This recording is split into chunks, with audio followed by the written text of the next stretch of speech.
Hey guys, today we're gonna review a very good book, which is Men Are From Mars, Women Are From Venus, from author John Gray, which is a psychologist that helps people in their relationship.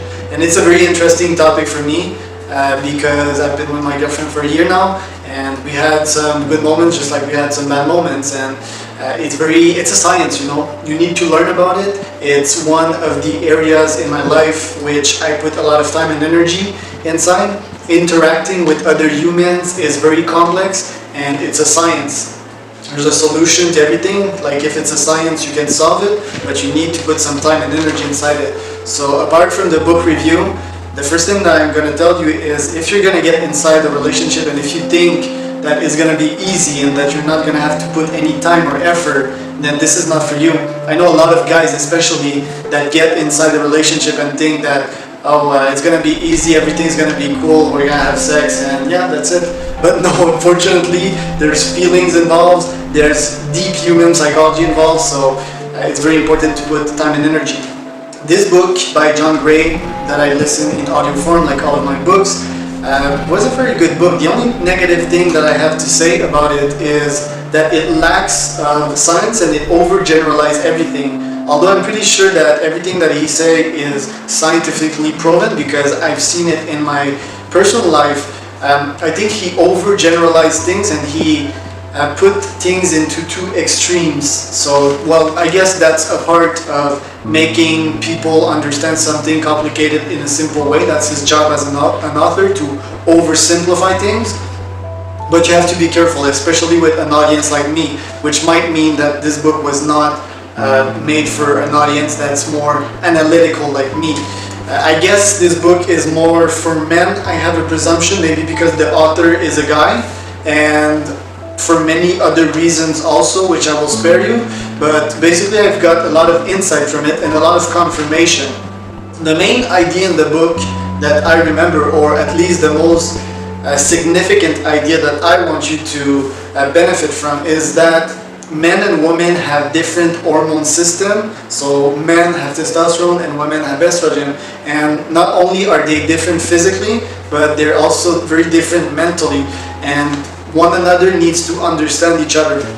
I think that most of the time it's more the guy that doesn't understand the girl, if I'm not mistaken, because it's a male dominated world, right? In business it's all men. It's the rationality that dominates. And even like in science, it's rationality that dominates.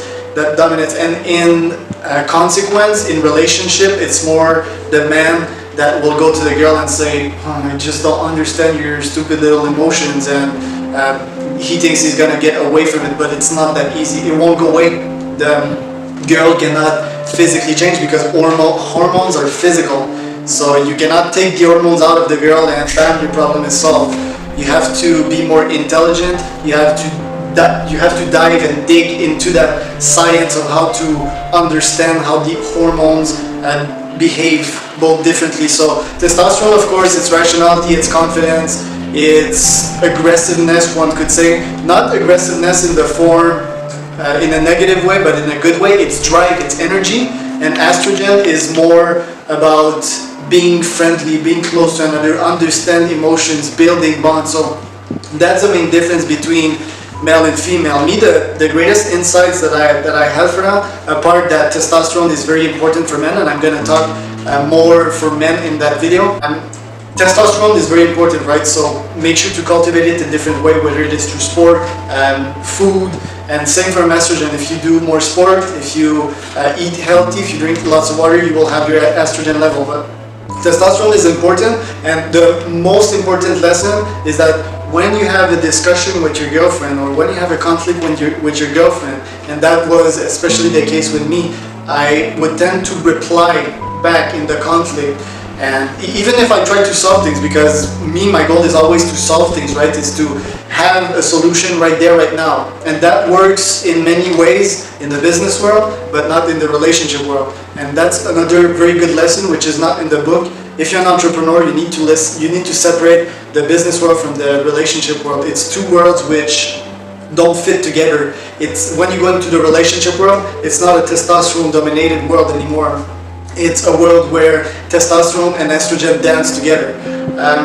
But apart from that, when you have a discussion with your girl and when you're in an argument, would say, or when you try to find a solution, in my case, you need to let her talk and to let her finish her sentence without interrupting her, without even proposing a solution, especially if things are tense. You need to let her talk because, well, for many reasons. First, it's always better to make a person talk rather than to over talk to her. Because it gives her more importance, more confidence, it helps her get her thoughts out, and especially girls, they need to let their emotions out as they tend to be repressed in today's society.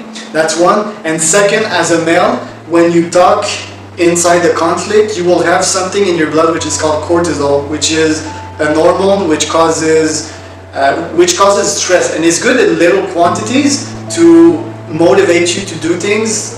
So for example, when I drink coffee, it stimulates the cortisol hormone, so it gives me energy when I'm tired in the morning. But especially in conflicts, your brain tends to secrete way too much cortisol, and in fact, when you have too much cortisol in your brain, the testosterone is not the dominating hormone anymore, which means that, and testosterone is being in control, it's being calm, you can think of it as a lion. I always say that I'm a kid and I'm a lion. I'm both inside one body. I play every day, and I'm also I have a lot of testosterone in me, and I control things, and I play. I think life is about playing and dominating in a good way, not in a bad way. But that set apart, think of testosterone as a calm lion that is just chilling all day long, having sex and eating food, but just to simplify things, right? So the lion is confident, he always has a solution, everything is chill, but when you start to reply back and forth in a conflict, and trust me, you won't find a solution if there's anxiety in the air, because both parties won't want to accept what the other has to say. All they will want to do is to be right. Wait a little bit, okay? Take your corner, go to your man cave. That's another idea from the book, which is to retreat in some kind of place where you will be able to chill out. In my case, my man cave, I have a couple, so if I'm in the house, for example, my man cave is when I will meditate. So I will be calm, and then the cortisol will go out of my system, out of my blood system, because it's physical, and the testosterone will be back up. That's one of my man cave, but my best man cave definitely nowadays is going to the gym and going to the Muay Thai. Okay? And so for example, if you have a conflict, in a very a good one, a good conflict where arguments fly, just pause everything or finish the argument, at least let your girlfriend finish, and take a pause, go to your man cave, go for a walk. That's a good tip when you're having a conflict. Go to your man cave, go to the gym or something, and come back to the conflict after. Not only you will be more calm, but your girlfriend also, since the cortisol will have shut down. And then you will cultivate a habit of being productive during your conversation and finding a solution. And do not go to bed angry or sad. Always solve the problem before you go to bed. That's another trick. By the way, what I have in hand today is not a paper to help me remind myself of the ideas which I'm telling you right now. It's a relationship reminder which I made like a couple of months ago, which is to remind me of stuff that I need to do to please my girlfriend and to have a relationship. It's very important to me, like the relationship. It's almost all my life. I know what I would do without a relationship, but it has so much value added to me. It contributes to all other areas of my life. So just to show you where I went to thrive in my relationship.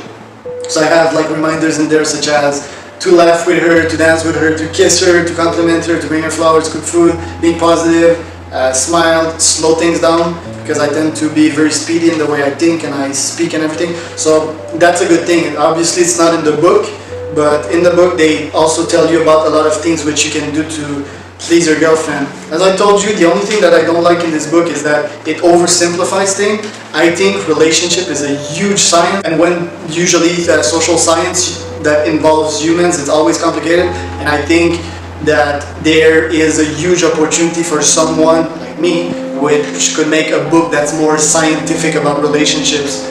Because this one is only scratching the surface, it's oversimplifying things, which is good. It's quick, easy tools to understand and to implement in your relationships, but I would like something that's way more complete and that would dive into the details, because testosterone and estrogen dancing together is complex, especially in this world that is filled with stress and that is so much different from what our caveman ancestors has been living 2,000 years ago. They had a very different lifestyle, right? So we're evolving very fast as a human race, but some parts of our brain are not following. The relationship being one. We know that a lot of people, actually like 40%, which is crazy in the United States, divorce from their first marriage, and a lot of them even go to 3 marriage, which is crazy. And that starts with like a lot from philosophy, from your philosophy. What do you think you're getting into, what you want from the other person, make your goals clear, communication, I guess you all know that. And I will make another video of relationship to give you more tips, because today is only a book review. But definitely, if you want to start things right, put things on paper, put your goals, what you want from the other person, and what value you can give to them, and that will be a good start. So that was my book review for Men Are From Mars and Women Are From Venus by John Gray. Very good book. I do recommend for men and women to listen to this book or to read this book. And make sure to always give more than you want to receive, and don't count on receiving more. Don't count, oh, she gave me less than that. No, just give more. Let's finish the video with that. Give more than you take.